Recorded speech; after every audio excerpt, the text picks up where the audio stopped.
is it really a change of administration would change the overall direction of the bilateral relations? Of course, you know I'm talking about President Duterte coming into power.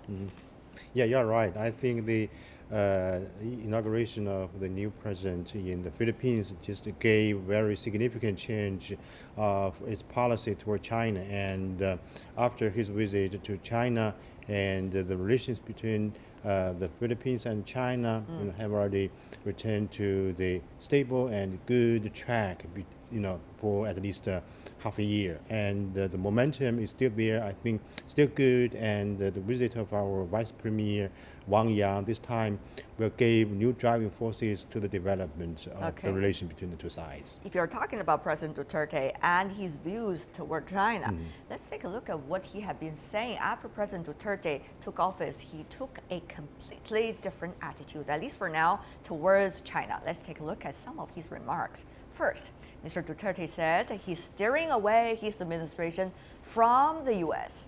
Second, he went on to reassure China that the Philippines is a friend. And third, he expressed gratitude for China's affection. That's an interesting word to be used by a state leader. But thinking about all of these words, I want to go to Mr. Pitlo. Address the difference, right? But the thing is, will that be sustainable? Good evening. I think there is a concerted effort on the part of both sides to sustain the momentum for good relations. And I think now, more than at any time in the past, there's a realization, even in the Philippines, that China has emerged as a major economic power. And so if disputes can be managed well, that economic relations can actually be improved and could have transformative impact in the Philippine economy. The voice is a little bit unclear, but we will try to get to you a bit later. Let me ask you, Mr. Teng, about this, because if you look at China-Philippine relations, the most obvious, of course, is the trade relations. Yeah. And that could be a very firm foundation for the two sides to find a common ground. But there is issue here. Deficit, that's what the Philippines have been talking about toward China. Can that deficit issue be resolved? Or it's part of the development stage of bilateral trade? Yeah, there are a lot of complementarities between the two countries in trade, in economic development. For example, the infrastructure in the Philippines actually is not so good at this moment, and China can invest a lot, and China gave some assistance in this regard, and the Philippines of course can give some help assistance in the trade to China. For example, the agricultural products, the Filipino fruits are very delicious, and I think this is actually a complementary cooperation between the two countries. And I think at this moment, Duterte, the new president of the Philippines, just has adopted very balanced relationship among all the powers, toward China, toward Japan, and also toward the United States. This is the best choice for the Philippines, in my opinion. It's very interesting the other day, Mr. Pitlo, if you could hear me well, that there were even scholars suggesting that the President Duterte, even though coming from the Philippines, one of those nations in Southeast Asia, in fact, has overall changed and shaped the relations here in the Asia-Pacific region among some of the important powers, China, U.S., Japan, for example, as Mr. Teng just mentioned. What do you make of his strategy? Once again, my question for you is that strategy likely to work well geopolitically and also politically internally for President Duterte? Well, I think there's a lot of domestic pressure to actually expand relations, and that his independent foreign policy also has a lot of domestic support, to the extent that it enables the Philippines to expand its economic partners, and with China emerging as a major economy, with a very huge market, increasing outbound investment. So I think there is an effort on the part of the Philippines to try to sustain that engagement, because that is very beneficial and productive, and it could also work both ways. That's true. You know what? Even for this program, we have been making strenuous efforts trying to invite Filipino scholars to come to our program. It's wonderful that some of you could accept this invitation, but it has not always been the case. So my question is, at this point, how much trust, Mr. Pitlo, really is there between the two countries? I mean, with all of these affectionate words, but will they be necessarily translate into actions? How about the South China Sea? Well, I think the South China Sea issue remains a challenge in the bilateral relations.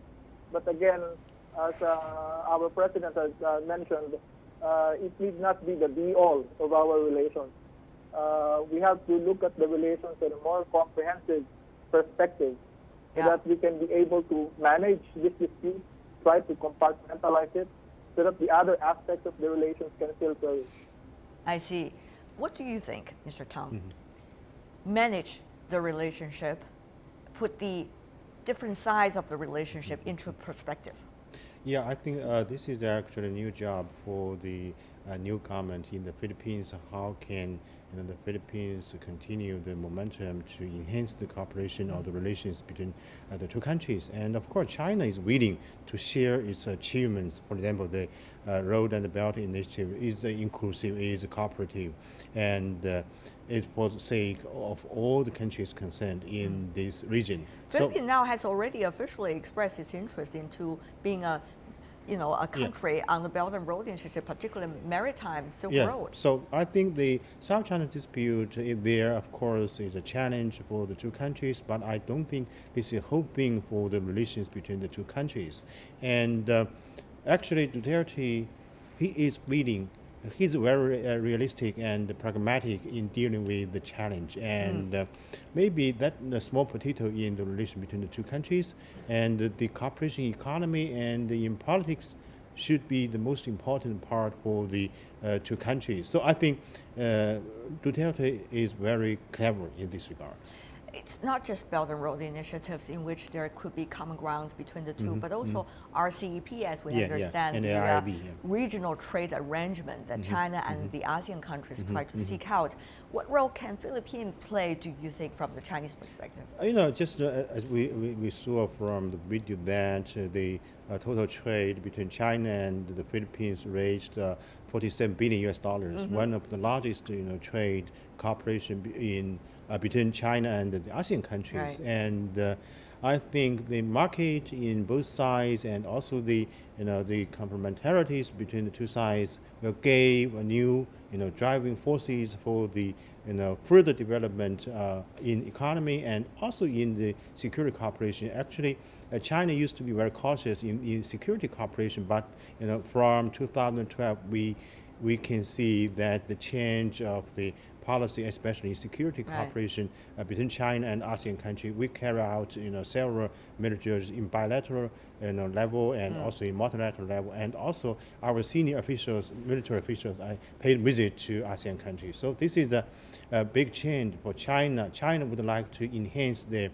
security cooperation with ASEAN countries and not only trade. Okay, Mr. Pitlo, before we go, I do want to ask you a final question. How would the political issues and the economic issues work together in this bilateral relations? What different role would they play, do you think? Mr. Pitlo, final words. I think it's important that some of the projects that have been agreed upon by both sides, they need to get implemented. And it's not only important to have symbolic state visits, but I think it's far more important that some of these projects really fly. Right. And that, I think, will create better atmosphere for both sides among Filipinos that can actually make them feel that China is really here and it's just not merely talk. Okay. And some of these projects are really getting funded.